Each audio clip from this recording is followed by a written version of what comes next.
Welcome to Babar Hayat cricket show. Well done Bangladesh, well done भाई। Bengali tigers आपके लिए जो है ना बहुत ज़बरदस्त किस्म की आप दाद डिजर्व करते हो। जिस तरह से आपने ऑस्ट्रेलिया को हराया, हिस्ट्री में पहली बार ऑस्ट्रेलिया को ओडीआई सीरीज हराई है बांग्लादेश ने। मतलब कमाल ही हो गया भाई। कोई भी ये ना बोला है पैट कमिंस नहीं था, हैजलवुड नहीं था और मिच मार्श नहीं था। भाई ये दो तीन प्लेयर नहीं थे, बट इसके बावजूद में मैं आपको बताऊं ये होते भी ना, बांग्लादेश ने फिर भी ऑस्ट्रेलिया को हरा देना था। जिस तरह से बांग्लादेश का राइज हो रहा है और जिस तरह से ऑस्ट्रेलिया का डाउनफॉल हो रहा है, आई डोंट नो ऑस्ट्रेलिया को क्या हो गया है भाई। क्रिकेट में ऑस्ट्रेलिया के बगैर मजा ही नहीं है। वो ऑस्ट्रेलिया जो हारता नहीं था, हार नहीं मानता था, हर जगह जाके अच्छी क्रिकेट खेलता था। तो वो जो एक क्रिकेट की जो सुपर पावर थी ना, उसका मुझे लगता है अब रोल रिवर्सल हो गया और वो रोल ले लिया इंडिया ने। जहां पर भी जाती है इंडिया की टीम, ओडीआई की अगर आप स्पेसिफिक बात करो, टी20 की, तो मतलब जिस तरह से ये जीतते हैं, तो अब ये हो गया। ऑस्ट्रेलिया क्या कर रहा है मुझे नहीं समझ आ रही। स्पिनर भी लैग कर रहे हैं एक एडम जम्पा की क्वालिटी का। भाई ये जो आप part timers Matt Renshaw, Matthew Short और इन लोगों से, भाई ये बताता है कि आपके पास पीछे स्पिनर नहीं है। अगर एक दो तगड़े स्पिनर होते या नथन लाइन को ही अगर ये ट्राई कर लें ओडीआई में, जब आए पाकिस्तान जब बांग्लादेश, मतलब इनको एक स्पिनर चाहिए भाई। तनवीर सांगा और बाकी मार्को नमैन और ये सब उस लेवल की परफॉर्मेंस नहीं दिखा पा रहे। मतलब कि जो एग्जाम्पा के लेवल का क्वालिटी स्पिनर हो। एक तो ये लैग करते हैं, फिर बैटिंग में भी ये लैग करते हैं भाई। जहाँ पर फ्लैट विकेट होंगी, अपने होम ग्राउंड होगा, ये अच्छा कर लेंगे। बट जहाँ पर पाकिस्तान और बांग्लादेश जैसी होंगी ना टर्निंग ट्रैक्स, वहां पर इनसे अच्छा नहीं होगा। मतलब मुझे बहुत दुख हुआ है आज भाई। जिस तरह की परफॉर्मेंस देखी है ऑस्ट्रेलिया की, बहुत मेरा दिल दुखी है कि भाई मतलब माइटी ऑस्ट्रेलिया। हम तो अपने चाइल्डहुड में ऑस्ट्रेलिया को बड़ी ज़बरदस्त किस्म की परफॉर्मेंस देते हुए देखते हुए बड़े हैं। बड़ा ऑस्ट्रेलिया इस तरह की गंदी क्रिकेट खेलेगा तो फिर भाई दिल तो दुखेगा ऑस्ट्रेलिया वालों से। बहरहाल जी, बांग्लादेश के लिए क्लैपिंग फिर बनती है। बांग्लादेश क्या कमाल की क्रिकेट खेल रहा है। आफ्टर शकीबुल हसन, मुशफिकुर रहीम, तमीम इकबाल, ऐसा लग रहा था मतलब अब बांग्लादेश की क्रिकेट में क्या होगा, कौन संभालेगा, क्या बनेगा। बट पिछले कुछ अरसे से जिस तरह से ये अपनी क्रिकेट को कैरी कर रहे हैं, जिस तरह से उन्होंने पाकिस्तान को दो टेस्ट मैचेस हराए, इंडिया में जाके फाइट दिखाई, उसके अलावा यहाँ घर में जिस तरह की ये परफॉर्मेंस दिखा रहे हैं, जिस तरह से इनके बैटर्स की क्वालिटी है, तो कहता है मुझे कि टी20 वर्ल्ड कप में ये नहीं थे। टी20 वर्ल्ड कप में ये होते तो ये कैसी परफॉर्मेंस दिखाते, वो तो तभी पता चलता। बट जिस तरह से इनके बैटर स्पिन खेलते हैं, कैरेक्टर शो करते हैं, रिस्पॉन्सिबिलिटी दिखाते हैं, बैटिंग भी डीप डाउन है, नीचे तक बैटिंग है। और बॉलिंग तो है ही है कि भाई जब मुस्तफिजुर रहीम, तस्कीन, नहीद राना, मेहदी हसन, जब आपके पास इस तरह के बॉलर हों, फिर आपको जो है ना बॉलिंग में तो कोई मसला नहीं है। असल कहानी इनकी बैटिंग की ही आती थी। और जिस तरह से रिस्पॉन्सिबिलिटी दिखाते हैं शांटो, मोमिनल, मेहदी हसन, बाकी सब इनके टेस्ट वनडे वालों को मिक्स करके बता रहा हूँ, तो बहुत ज़बरदस्त ये कम्बिनेशन निकलता है भाई हमारे बंगाली भाइयों को। बहुत ही ज़बरदस्त किस्म की जीत पे जो है ना, बालूशाही मिठाई खाएं, एंजॉय करें, चिल मारें। क्योंकि क्रिकेट उन्होंने बड़ी ज़बरदस्त खेली है। बंगालियों ने तो बड़ी ज़बरदस्त क्रिकेट खेली, बट एक और टीम ने आज बड़ी ज़बरदस्त क्रिकेट खेली, वो है अफगानिस्तान। मतलब कि कौन इमेजिन कर सकता था कि भाई इंडिया के पास इतना टैलेंट है, इतनी अच्छी टीम है ना, आप एक्सेप्ट ही नहीं करते कि भाई इंडिया हार जाएगा या इंडिया को हारना चाहिए। और मैं बिल्कुल इस बात से एग्री करता हूँ, बट लुक एट अफगानिस्तान, किस तरह का उनका स्ट्रक्चर है। मुल्क में डोमेस्टिक क्रिकेट ना होने के बराबर है। पाकिस्तान में वो लोग खेलते हैं, बाकी जगहों पे आके खेलते हैं। मेरा अपना दोस्त है जहाँ प्रैक्टिस करता रहता है। और आजकल तो खैर बॉर्डर बंद हैं, तो वो दूसरे इलीगल तरीके से शायद मेरा ख्याल है आता जाता है, नॉट सो श्योर। बट यहाँ प्रैक्टिस करता है, जाता है वहाँ टूर्नामेंट खेल के आता है, क्योंकि वहाँ पर तो उस तरह की फैसिलिटीज़ नहीं है। तो स्टिल जो जो अफगानिस्तान की अच्छी परफॉर्मेंस है ना, इसमें पाकिस्तान को भी बहुत क्रेडिट जाता है कि इनके जो डोमेस्टिक के लड़के हैं वो पाकिस्तान में खेल के और जाके वहाँ पर डोमेस्टिक टूर्नामेंट्स खेलते हैं, फिर अच्छी परफॉर्मेंस दिखाते हैं। जैसा मैं खुद गवाह हूँ इस बात का, और मैं खुद बहुत सारे लड़कों को जानता हूँ। मैं अफगानिस्तान के एक अंडर 19 के लड़के को भी जानता हूँ, लेफ्ट आर्म स्पिनर है, नाम नहीं बताऊंगा। वो ये हमारे घर के पास आया हुआ था खेलने इधर लोकल एकेडमी में, जहाँ वो सारी प्रैक्टिस करेगा, कम्पिटिटिव क्रिकेट खेलेगा, जाके अफगानिस्तान में ट्रायल दे देगा।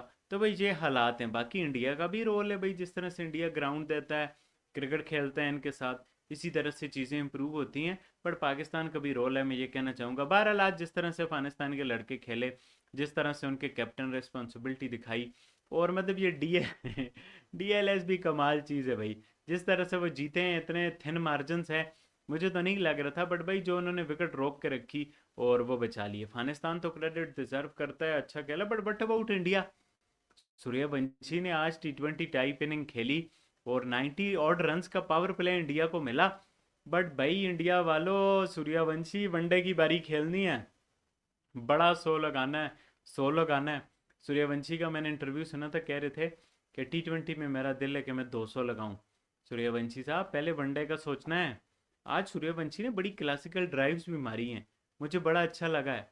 बट भाई बात से ना, वनडे का टेम्परामेंट, ये एक चीज़ें थोड़ी डिफरेंट होती हैं कि आप वनडे में किसी भी टाइम लेजी नहीं हो सकते। टी20 वाला हिसाब नहीं है कि आपने 15-20 बाल 50 मारे और चलो भाई मैं निकल गया। ठीक है, अच्छा स्टार्ट मिलता है, बट बात से है ना कि बड़ा लेके चलना होता है। पावर प्ले के बाद भी आपने खेलना है, स्ट्राइक रोटेशन करनी है, तो बहुत सारी चीज़ें हैं ये लेके चलनी है। बट मुझे लगता है सूर्यवंशी का रोल यही है कि भाई आप जाओ और पावर प्ले में 100 रन लगे होने चाहिए बोर्ड पे। तो सूर्यवंशी तो आज अच्छा ही खेला, मैं कहता हूँ उतना बड़ा नहीं कर पाया, बट प्रभ सिमरन ने अच्छी बारी दिखाई, बाकी प्लेयर्स ने भी अच्छा किया। बट भाई वो जो एक टाइम पे था ना कि जब इंडिया के पावर प्ले में 90 और रन थे, तो उस वक्त प्रोजेक्टेड स्कोर 400 प्लस का बता रहा था, तो वो इंडिया नहीं बना पाया भाई। नीचे आने वाले लड़कों ने ना उस तरह से स्ट्राइक रेट के हिसाब से खेल नहीं पाए। आल्दो तिलक वर्मा ने पोस्ट मैच में बोला है ये भी अच्छा स्कोर था, और ठीक है इंडिया की जिस तरह की बॉलिंग है, बट भाई वो नोज, जैसे अफगानिस्तान के बैटर सेट थे, शायद वो बड़ा टारगेट भी ले लेते। बहरहाल इंडिया के बॉलर्स को देखना होगा, अंशुल कंपोज, रॉय और ये जो बाकी सब बॉलर हैं, इनको अब देखना है, क्योंकि अब आप एक मैच जीते हो एक हारे हो, और आपको अगले दोनों जीतने हैं, तब आप फाइनल में जाओगे। अफगानिस्तान एक और मैच अगर जीत जाता है श्रीलंका से, तो बड़ी ये ट्राई सीरीज अगर इंडिया हार जाता है फाइनल में भी ना, तो मैं फिर भी उसको बोलूँगा कि भाई ये बहुत बड़ी हार होगी, क्योंकि ऋतुराज गायकवाड़, तिलक वर्मा, सूर्यवंशी, मतलब ये सारे बहुत बड़े नाम हैं भाई। और तिलक और ऋतुराज गायकवाड़ तो इंटरनेशनल क्रिकेट खेले हुए हैं प्रॉपर। ठीक है बॉलिंग में उतना एक्सपीरियंस नज़र नहीं आता, और वो आज डिफीट की एक रीज़न भी है। बट बैटिंग में जिस तरह से तिलक और ऋतुराज गायकवाड़ अगर स्लो खेलेंगे 100 से नीचे के स्ट्राइक रेट से, तो फिर भाई काम तो नहीं बनेगा ना। बाकी बॉलिंग लाइनअप थोड़ी यंग लगती है, ए टीम वाली बॉलिंग लाइनअप नहीं है। शामी को आप डाल देते या आप कुछ और कर देते, बट इंडिया की प्लानिंग में मेरा हाल है ये लड़के हैं, इस वजह से इंडिया इन लड़कों को खिला रहा है। सूर्यांश छेजे जो है पंजाब वाला, वो भी बॉलिंग कर लेता है। मैं फिर वो सरप्राइज हूँ पिछली वीडियो की तरह, हालांकि उसे रन लगे हैं। तो ये थोड़ा सा इंडिया का कंसर्न है, और आई एम होप कि इंडिया हार्ड आएगा। इंडिया बहुत अच्छी टीम है और इस सब कुछ यूटिलाइज कर देगा कि भाई ये जो हार हुई आज की, और अच्छा है एक वेकअप कॉल भी है कि भाई आपने ना कैजुअल नहीं होना, आपने अच्छी परफॉर्मेंस दिखानी है। बट आज रोहित शर्मा और विराट कोहली की लोग जो है ना रिटायरमेंट डेटें अनाउंस कर रहे हैं। और वो डेट क्यों अनाउंस कर रहे हैं कि वर्ल्ड कप का शेड्यूल आ चुका है। वर्ल्ड कप का ईएसपीएन ने जो ब्रेक किया है कि भाई मेंस ओडीआई वर्ल्ड कप जो है ना 4 अक्टूबर से स्टार्ट होगा और नवंबर 21 तक जाएगा। तो ये एक बहुत इंटरेस्टिंग चीज़ होगी है। इसमें लोग जो कहते हैं कि भाई ये डेट समझो रोहित शर्मा विराट कोहली के जो है ना करियर के ख़त्म होने की डेट है। 21 नवंबर जो जो फाइनल की डेट है, इस दिन फिर विराट कोहली हमें ओडीआई क्रिकेट में नहीं दिखेगा। भाई ये तो होता है, क्रिकेट में जो आता है वो जाने के लिए आता है, जैसे ज़िंदगी के हाल है। तो ये तो चलेगा, विराट कोहली तो रिटायरमेंट लेगा ही 2027 के वर्ल्ड कप के बाद। बट रोहित शर्मा क्या 2027 के वर्ल्ड कप तक जा पाएगा?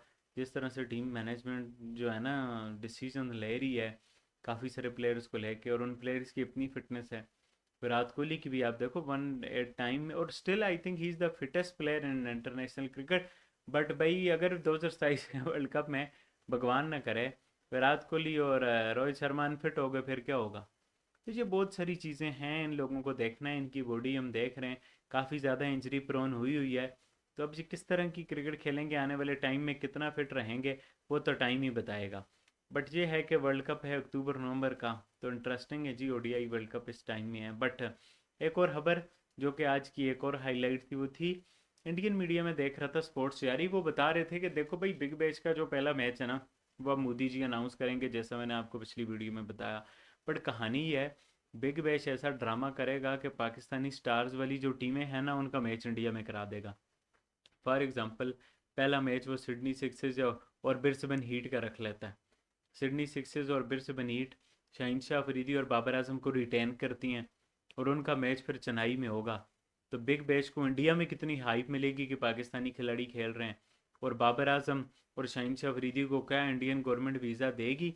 मुझे लगता है देगी। उसकी वजह ये है कि इंडिया भी चाहेगा ना थोड़ा सा ये जो टेम्परेचर है ना ये थोड़ा सा नीचे आए, क्योंकि आगे 2028 का वर्ल्ड कप और ये जो बाकी सब चीज़ें हैं हमने आगे चल के करना। और इंडिया ने अपनी पॉलिसी वाज़ेह भी कर दी है कि पाकिस्तानी खिलाड़ी आए, हमें कोई मसला नहीं है, हम सिर्फ आपस में बायलैटरल नहीं खेलेंगे।